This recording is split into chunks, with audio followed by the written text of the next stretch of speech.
नौजवानों को बुराइयों से बचने के हवाले से कहा था कि आज कॉलेज और यूनिवर्सिटी के अंदर मखलूत तालीम की बुनियाद पर लड़के और लड़कियों का बुराइयों से और बदकिरदारी से बचना बड़ा मुश्किल है।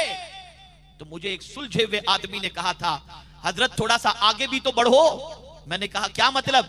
कहा हजरत अब जवान लड़के और लड़कियों की बातों के अलावा थोड़ा सा आगे बढ़िए। अब 40 से लेकर 50 साल की उम्र के जो लोग हैं ना, उनको भी बदकारी से बचने की दावत दीजिए, इसलिए कि इस उम्र के अंदर भी उन्हें हरी हरी सृष्टि है और गलत रास्ते के वो मुसाफिर बन जाते हैं।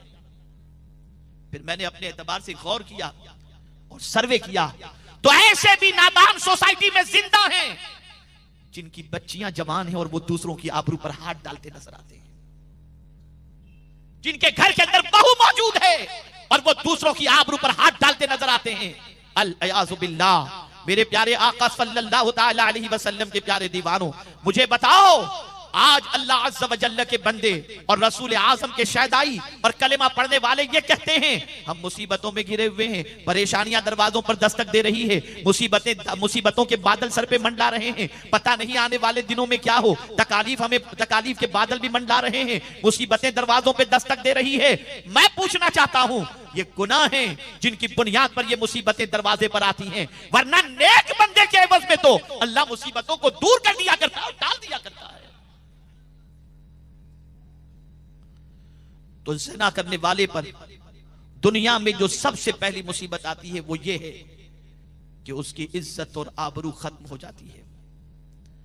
दूसरी मुसीबत, मेरे आका सल्लल्लाहु अलैहि वसल्लम इरशाद फरमाते हैं, तंगदस्ती पैदा हो जाती है, उसकी रोजी से बरकत छीन ली जाती है, वो तंगदस्ती का शिकार हो जाता है। याद रखें, रिस्क का जिम्मा अल्लाह ने अपने दस्ते कुदरत में लिया है, वो जिसे चाहे जितना अता फरमाए। जब उसके हबीब ने कह दिया कि ज़िना करने की वजह से तंगदस्ती पैदा होती है, यकीनन ज़िना की वजह से आदमी कल्लाश हो जाता है। आपने सोसाइटी में ऐसे बहुत सारे नौजवानों को देखा होगा जिनके बाप कमाकर बहुत कुछ छोड़ करके गए, लेकिन बच्चे के कदम फिसले, जुए में चला गया, शराब में चला गया, ज़िना के अड्डे पे चला गया। नतीजा यह निकला कि दर दर की ठोकरें खाने पर मजबूर, और कल तक वही देने वाला लेने वाला बनता हुआ दिखाई देता है। वजह सबसे बड़ी यह है कि ज़िना और बदकारी इंसान को तबाही के दहाने पर पहुंचा देती है। मुझे एक वाकया याद आ रहा है, अल्लामा याफ़ई रहमतुल्लाह ताला अलैह ने रौदुर रय्याहीन के अंदर यह वाकया नकल फरमाया है। हो सकता है यहां बहुत सरमाएदार मौजूद हो और अपनी हवस के कुछ लोग, सबकी बात नहीं करता, और हो सकता है यहां ऐसा कोई भी ना हो, लेकिन कुछ नादान कहीं होंगे जो दौलत की बेपनाह रेल होने की वजह से गरीबों की गुर्बत का मजाक और उनकी गुर्बत का सौदा अपने पैसों से करते होंगे। लेकिन मैं यहां एक वाकया बताऊं, अल्लामा याफ़ई रहमतुल्लाह ताला अलैह ने रौदुर रय्याहीन के अंदर यह वाकया नकल फरमाया है। दो दोस्त थे, एक लोहार था, एक सीधा साधा था। लोहार की पोजीशन यह थी कि जब वो आग के अंदर लोहे को डालता और उसके बाद उस लोहे को जब आग से निकालना होता तो अपना हाथ आग में डाल देता, लोहे को पकड़ता, उठाता, लोहे को शेव दे देता, लेकिन उसका हाथ कभी जलता नहीं था। उसके दोस्त ने उससे पूछा कि क्या बात है, तेरे हाथ पर आग का असर क्यों नहीं होता, आग तेरा हाथ क्यों नहीं जलाती है? कहा जाने दो यार, ये एक बहुत अजीब वाकया है, क्या मैं तुम्हें बताऊं? कहा नहीं, तुझे बताना पड़ेगा, अगर तुम मेरा दोस्त है तो मुझे वाकया बता। गौर से सुने। उस लोहार ने कहा, मैं गरीब था, मेरे घर के करीब एक लड़की रहती थी, मेरे दिल में उसकी मोहब्बत थी, मैं चाहता था उससे शादी करूं, लेकिन गुर्बत की वजह से मेरी शादी उसके साथ होना मुमकिन नहीं था। मेरे दिल में यह ख्याल आया कि आज गुर्बत की वजह से मैं इसे पा नहीं सका हूं, मैं मेहनत करूंगा और दौलत कमाऊंगा। खैर उस लड़की की शादी भी हो गई, उसके घर बच्चे भी हो गए। मैंने बहुत मेहनत की और कुछ सालों के बाद मेरे पास दौलत का अंबार हो गया और मैं शहर के मालदारों में शुमार होने लगा और शहर के बड़े मालदारों के अंदर मेरा भी नाम आने लगा। एक दिन शहर में कहत पड़ा, लोग दाने दाने के लिए परेशान, सब सेठों के दरवाजे पर मांगने वालों की लाइन लग गई। उसने कहा मेरे भी दरवाजे पर मांगने वालों की लाइन लग गई। मैं दरवाजे पर बैठकर हर साइल को दे रहा था। अचानक उस मांगने वालों के अंदर वही लड़की जो अब औरत बन चुकी थी, वो मेरे सामने मांगने के लिए आई। मेरी पुरानी मोहब्बत ने अंगड़ाई ली और मेरे दिल के अंदर ख्याल पैदा हुआ, आज मैं इसकी मजबूरी का फायदा उठाऊं। मैंने उस औरत से कहा, तू मेरी तमन्ना पूरी कर दे, मैं तेरी तमन्ना पूरी कर दूंगा। औरत बागैरत थी, सबसे निकलती है, कतार से निकलती है और चली जाती है। कुछ देर के बाद फिर वो आती है, कतार में उसका नंबर आता है। जब उसकी बारी आती है तो मैं उससे फिर यही कहता हूं, तू मेरी ख्वाहिश पूरी कर दे, मैं तेरी ख्वाहिश पूरी कर दूंगा। फिर वो निकल जाती है। अब घर जब पहुंचती है तो 3 उसके बच्चे भूख से बिलक रहे थे, परेशान थे, तड़प रहे थे। माँ की ममता तड़प उठी और बच्चों की भूख उससे देखी नहीं गई, लेकिन फिर भी ईमान पुख्ता था, नजरिया पुख्ता था, अकीदा पुख्ता था, रसूल आजम की मोहब्बत पुख्ता थी, अल्लाह का खौफ उसके दिल में था। फिर भी वो आई और कतार में तीसरी बार जब खड़ी हुई, उसका जब नंबर आया तो मैंने तीसरी मर्तबा भी उससे यही कहा, तू मेरी ख्वाहिश पूरी कर दे, मैं तेरी ख्वाहिश पूरी कर दूंगा। इतने में वो औरत कहती है, सुन ले ए नौजवान, कान खोल कर सुन ले, मेरा एक एक बच्चा भूख से बिलक बिलक कर मर जाए, मैं इसे तो गवारा कर सकती हूँ, लेकिन मेरे दामन पर जिना का धब्बा लग जाए, मैं इसे बर्दाश्त नहीं कर सकती। ये कहते हुए वो औरत वहां से चली गई। वो शख्स कहता है, उस औरत के जुमले ने मेरी जिंदगी बदल दी और एक ख्याल मेरे जहन में आया। सरमाएदार गौर से सुने, एक ख्याल मेरे जहन में आया, या अल्लाह, ये भूखे पेट रहने के बाद भी अल्लाह से डरती है और मैं पेट भरा होकर अल्लाह से नहीं डरता। मैं फौरन कमरे में गया, सजदे में गया, तौबा की, आइंदा मौला मैं किसी की गुर्बत का मजाक नहीं उड़ाऊंगा, किसी की गुर्बत का नाजायज फायदा नहीं उठाऊंगा। अब मैं उसका घर भी नहीं जानता था। मैं फिर बैठ गया, सोचा शायद फिर से वो आए। फिर वो आई, लेकिन अब जब आई तो मैंने उससे कोई मुतालबा नहीं किया। मैंने उससे सिर्फ इतना कहा, मेरी बहन, मैं तेरे लिए जो कुछ तुझे चाहिए उससे जायद लाकर देता हूं, और ला करके मैंने उसके सामने रखा। तो वो औरत कहती है, बता तेरा इरादा कुछ और तो नहीं है? कहा नहीं, ये सिर्फ अल्लाह को खुश करने के लिए दे रहा हूं और तुझसे माफी मांग रहा हूं। उस औरत ने वो थाल खाने पीने की चीजों का लिया और एक साइड में रखी, सजदे में गई और अल्लाह की बारगाह में दुआ की, ए अल्लाह, इस बंदे ने मेरे बच्चों के पेट की आग को बुझाने का इंतजाम किया है, तू इसको दुनिया और आखिरत की अजाब से बचा लेना। ये उसकी दुआ का सदका है कि मैं आग में हाथ डालता हूं फिर भी आग मुझे नहीं जलाती, और मुझे उम्मीद है जहन्नम की आग भी मुझे नहीं जलाती। नारे तकबीर, नारे रिसालत, दाइए कबीर। जालिम है वो शख्स जो किसी गरीब की आबरू से खेलते हैं, जालिम है वो शख्स जो काम वालियों पर नजर रखते हैं और बदकिरदारी करते हैं। क्या जवाब दोगे? क्या अल्लाह ने दौलत इसीलिए दी है कि तुम अय्याशियां करो? क्या अल्लाह ने दौलत इसीलिए दी है कि किसी की आबरू से खेलो? क्या अल्लाह ने दौलत इसीलिए दी है कि तुम उसकी दौलत का मिसयूज करो? याद रखो, वो देना जानता है तो लेना भी जानता है। मेरे आका ने फरमाया, ज़िना तंगदस्ती लाता है। तीसरी बात मेरे आका सल्लल्लाहु अलैहि वसल्लम ने इरशाद फरमाई कि ज़िना की वजह से उम्र से बरकत छीन ली जाती है, उम्र कम हो जाती है। ज़िना उम्र को कम कर देता है। बदकिरदारी की बुनियाद पर इंसान की उम्र कम से कम तर होती चली जाती है। ये मदीने के ताजदार का फरमान है। ये तो दुनिया की तकलीफ हो गई। आज 1000 टॉनिक इस्तेमाल कर लो, आज लंबी उम्र के लिए 1000 टैबलेट इस्तेमाल कर लो, लेकिन अल्लाह न करे, सदबार न करे, अगर जिना के दरवाजे पर किसी ने दस्तक दी और अपने आप को जिना से आलूदा कर लिया तो अल्लाह उसकी उम्र से बरकतों को खत्म कर लेता है। ये दुनिया का अज़ाब। अब आखिरत का सुनिए। आक़ाए करीम सल्लल्लाहु अलैहि वसल्लम ने इरशाद फरमाया, कल जब वो अपने रब से मिलेगा तो अल्लाह उससे नाराज होगा। ज़िना करने वाला भूल जाता है कि उसे एक न एक दिन अल्लाह से मिलना है। मौत बरहक है, मौत से कोई फरार इख्तियार नहीं कर सकता। जब मौत के दरवाजे से गुजरकर मालिक हकीकी की बारगाह में पहुंचेंगे तो मुझे बताओ, अगर वही नाराज है तो फिर हमारा क्या होगा? कुरान कहता है सबसे बड़ी चीज क्या है? वरिदवानुम मिनल्लाहि अकबर, अल्लाह की रजा सबसे बड़ी चीज है। तो मेरे आका सल्लल्लाहु अलैहि वसल्लम ने इरशाद फरमाया, ज़िनाकार जब इस दुनिया से बगैर तौबा किए मर जाए तो अल्लाह की बारगाह में हाजिर होगा तो अल्लाह उससे नाराज होगा। दूसरी चीज आका करीम सल्लल्लाहु अलैहि वसल्लम ने इरशाद फरमाई, उसका हिसाब सख्त लिया जाएगा। हिसाब। आला हजरत जैसा अजीम मुजद्दिद जब हिसाब का तसव्वुर उनके दिमाग में आता है तो लरस जाते हैं और कहते हैं, करीम अपने करम का सदका लई में बेकद्र को न शर्मा, तू और रजा से हिसाब लेना। रजा भी कोई हिसाब नहीं है। किसमें ताकत है मेरे रब को हिसाब देने की, मुझे बताओ। एक सादा हिसाब जब रब को नहीं दे सकते तो ज़िनाकार का हिसाब तो सख्त से सख्त होगा। किसमें ताकत है कयामत के दिन अल्लाह की बारगाह के अंदर सख्त हिसाब का मुकाबला करने की। तीसरी चीज आकाए करीम सल्लल्लाहु अलैहि वसल्लम ने इरशाद फरमाई कि जहन्नम के अजाब में गिरफ्तार होगा। और एक मकाम पर मेरे आका सल्लल्लाहु अलैहि वसल्लम ने इरशाद फरमाया, जानी की बदबू से दूसरे लोग भी परेशान हो जाएंगे, उसके बदन से ऐसी बदबू आती है।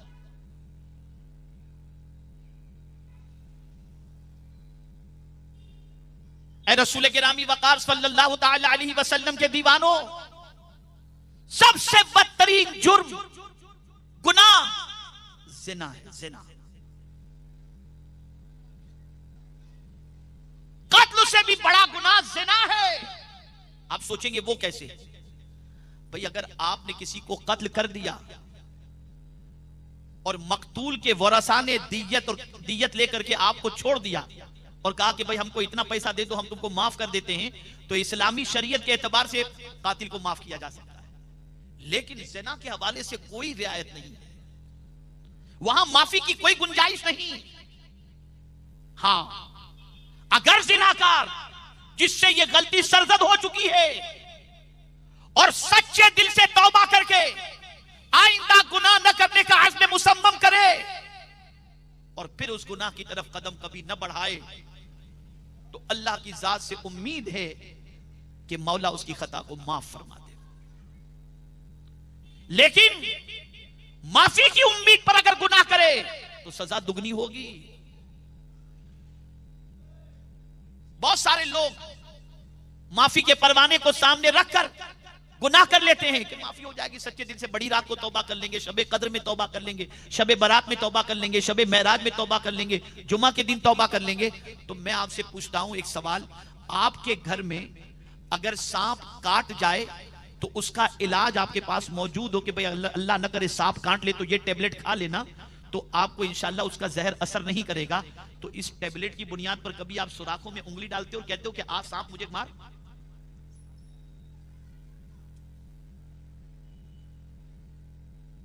ये तो आपके पास दवाई इसलिए है कि अनजाने में कभी ऐसा हो गया कि सांप ने डंक मार लिया, तो प्रिकॉशनल आपने ये इंतजाम करके रखा है, अब वो आप टेबलेट इस्तेमाल करके अपने आप को जहर से बचा सकते हो।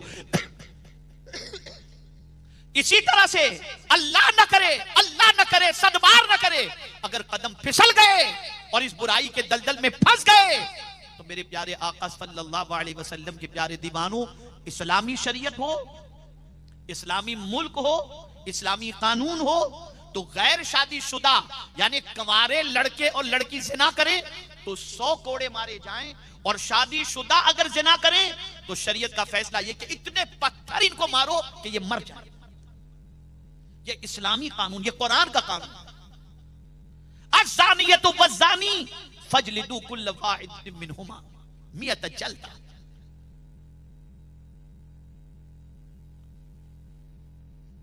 लड़का इकरार कर ले मैंने जिना किया है, मर्द ने इकरार कर लिया मैंने जिना किया, औरत ने इकरार कर लिया मैंने जिना किया, तो ये शरीयत की हद उसके ऊपर जारी की जाएगी। ऐ रसूल आजम सल्लल्लाहु ताला अलैहि वसल्लम के दीवानों, मजीद आकाए करीम का इरशाद समाअत फरमाएं सल्लल्लाहु अलैहि वसल्लम। रसूल आजम सल्लल्लाहु अलैहि वसल्लम फरमाते हैं, जिस बस्ती में जिना और सूद ब्याज, जिना और ब्याज दोनों आम हो जाएं, यानी इतने आम हो जाएं कि कॉमन हो जाए, आम हो जाएं, तो सरकार सल्लल्लाहु अलैहि वसल्लम फरमाते हैं उस बस्ती पर अल्लाह का अजाब करना हलाल हो जाता है।